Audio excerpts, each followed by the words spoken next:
Nguneka atsam a ombu Father Joseph kwa Father Felix wangmani asim bagene mabisaku shakeve atate bito trankonve zanzam wingo hen komite Yesu Kristo wangmani a sipa kaosu wa yo se fashie no ando never siga fashie no ando na yila siga asizane hemeno trankon wase mandondo sha Yesu Kristo.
Na Gigi se Father Joseph ma Father Felix ba aondo ba hakume ondo ba essential chuwa se sigina ne shimaga za ne heme uchivira ondo kadia hama kwa wazese yochi ya kaun avani na tawasi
Zwananka manisha radio wene utif Catholic Link Internet Radio.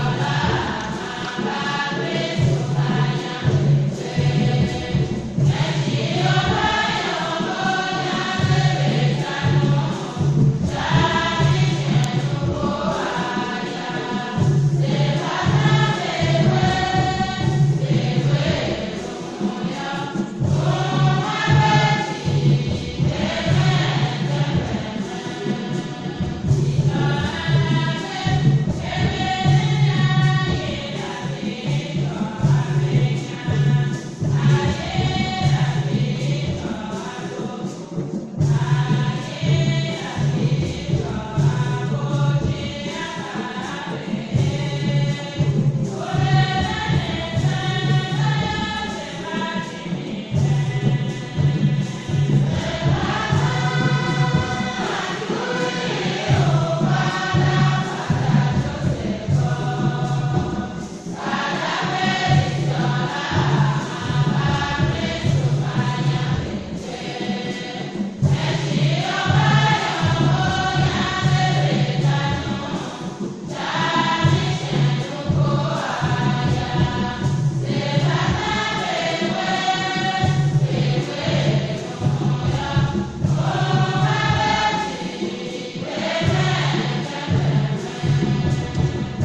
Mbazwana Tam Ambu Father Joseph kwa Father Felix ne hen ledio wene utif Catholic link.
Father Joseph, kwa Father Felix, kwa Igban Nelson Bagene, beto tran conversation bigo henke beyond.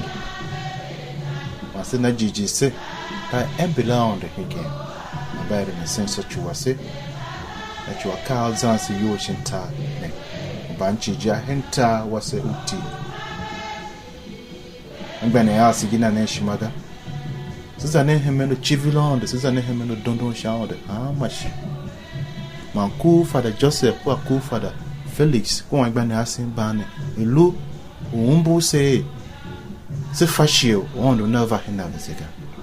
Na siza ne hemeno ton tranko. Mashi mandodon shaonde.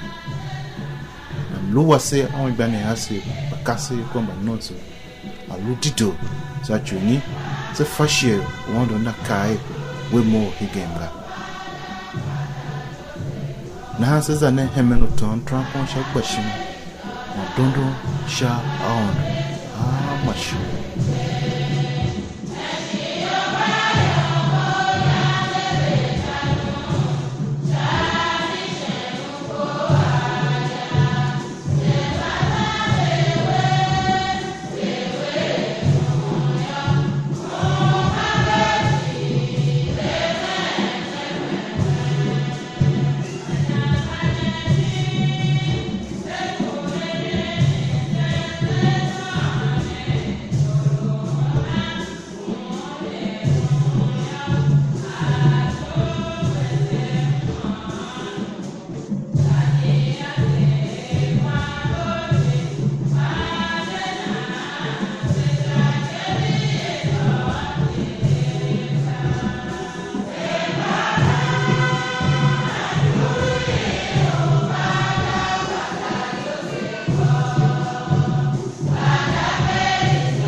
Mbazwana Tam Ambu Father Joseph kwa Father Felix ne hen ledio wene utif Catholic link.